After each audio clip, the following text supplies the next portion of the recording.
Hello, fourth grade, and welcome to lesson 15-2. In lesson 15-1, we started talking about different kinds of angles and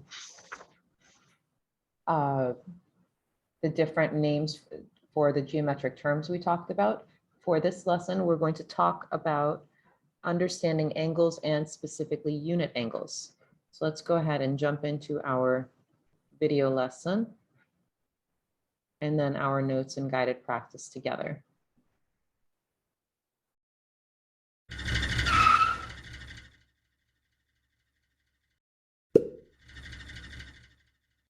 What is the unit used to measure angles?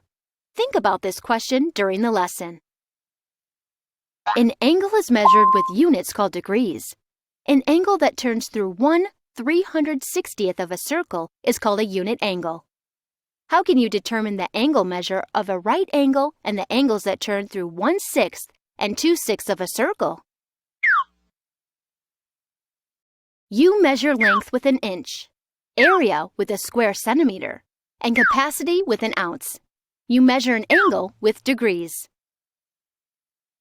An angle that measures 1 degree is a unit angle or 1-degree angle. How many unit angles are in a circle? How do you know?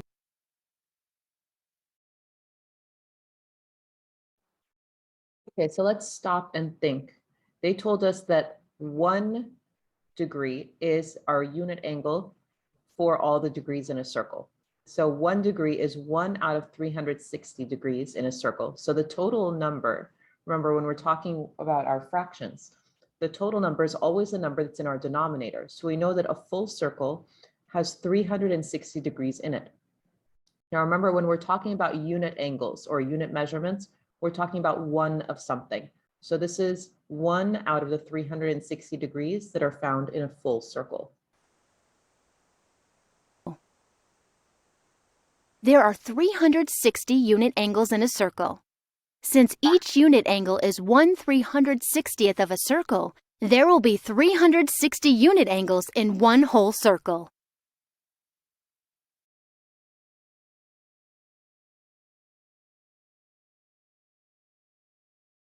Divide to find the angle measure of a right angle. Right angles divide a circle into 4 equal parts. The angle measure of a right angle is 90 degrees.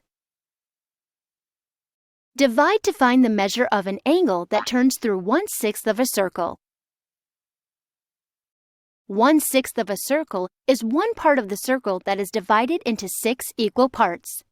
What is the angle measure? Select your answer.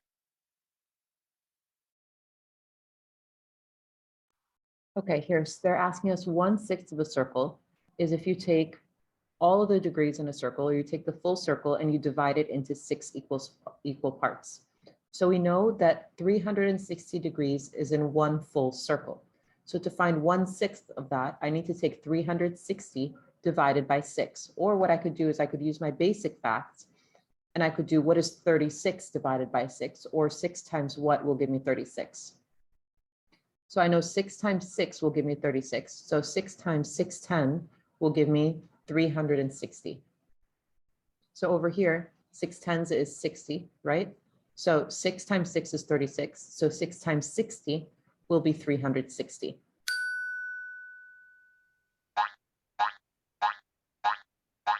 The angle measure is 60 degrees.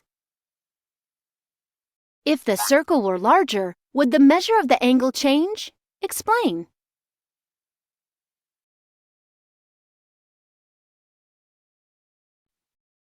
So regardless of the size of the circle, the angle is going to be open the same amount, no matter if the line went all the way out here or it stayed really small in here.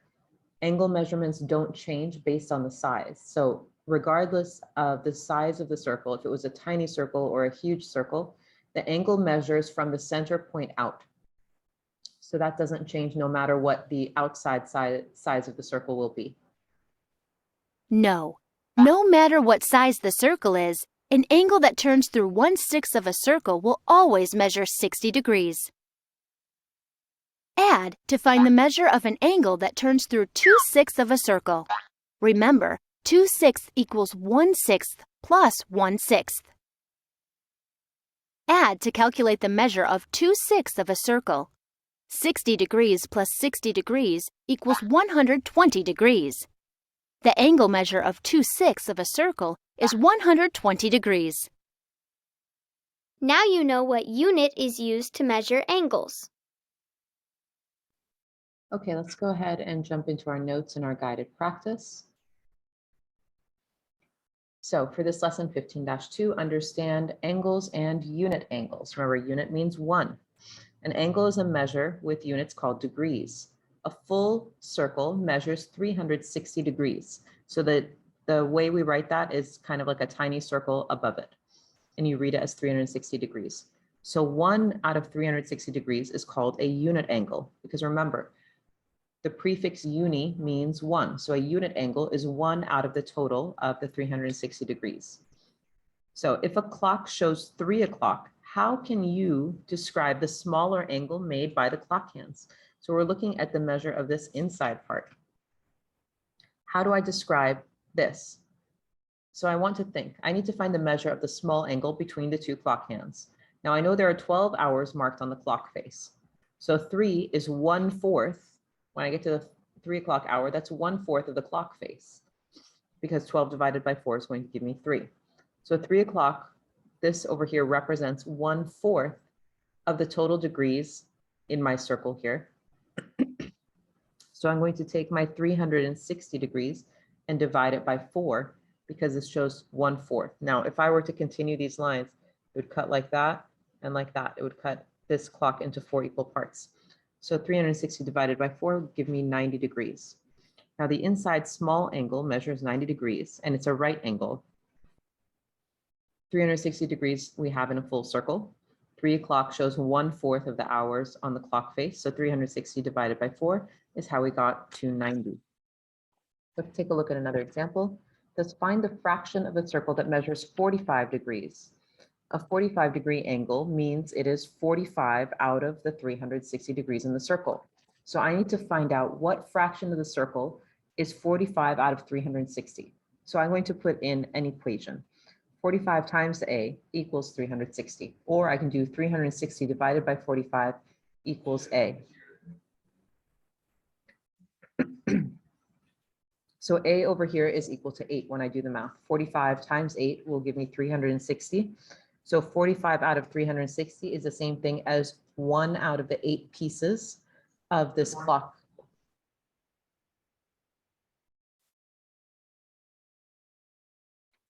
Okay, so we know that 1/4 of the circle, because we just measured that up here, 1/4 of the circle was 90 degrees.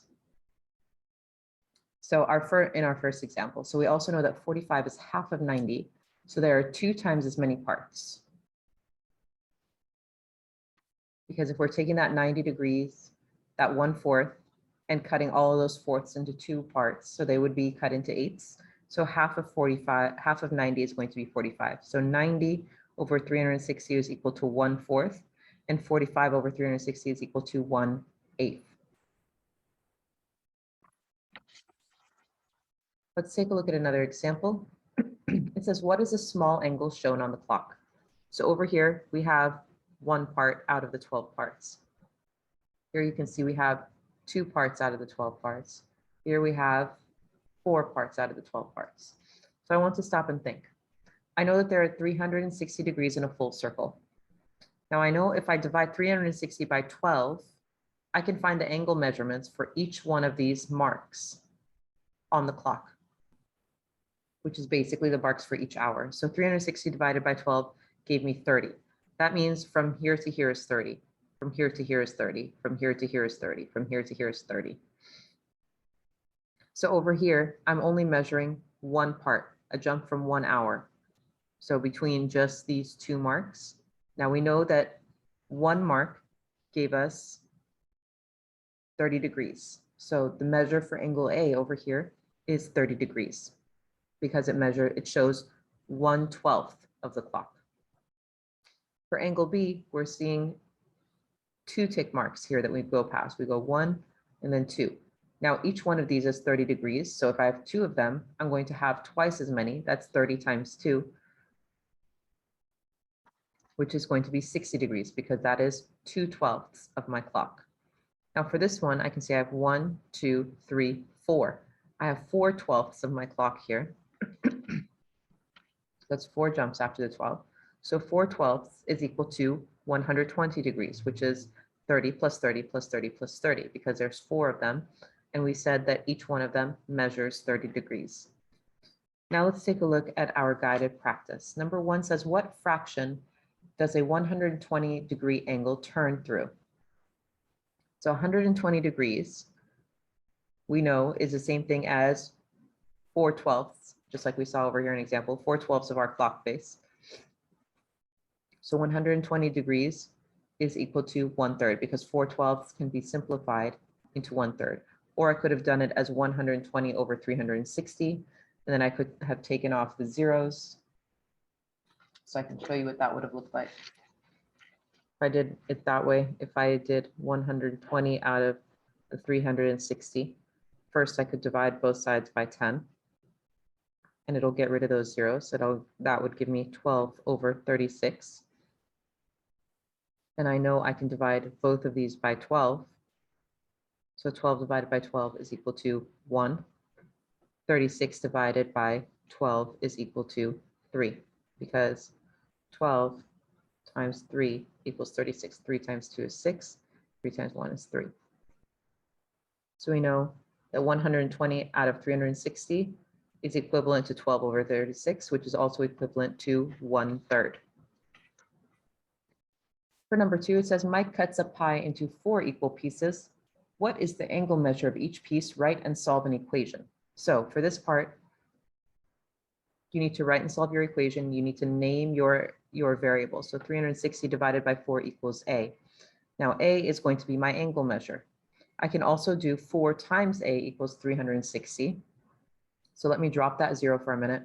4 times what equals 36? I know 4 times 9 equals 36. So 4 times 90 will equal 360. Now for number 3, it says a circle is divided into 9 equal parts.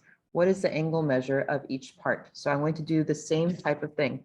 I'm going to take my 360 and now I'm going to divide it by 9 to figure out what that equals. Now I know if I do 36 divided by 9, that equals 4. So 360 divided by 9 is equal to 40. So each one of those parts will measure 40 degrees. Number 4, an angle turns through 2/8 of a circle. What is the measure? So 2/8 is the same thing as 1/4. So I can take my 360 and divide it by 4, and here I will get 90 degrees again.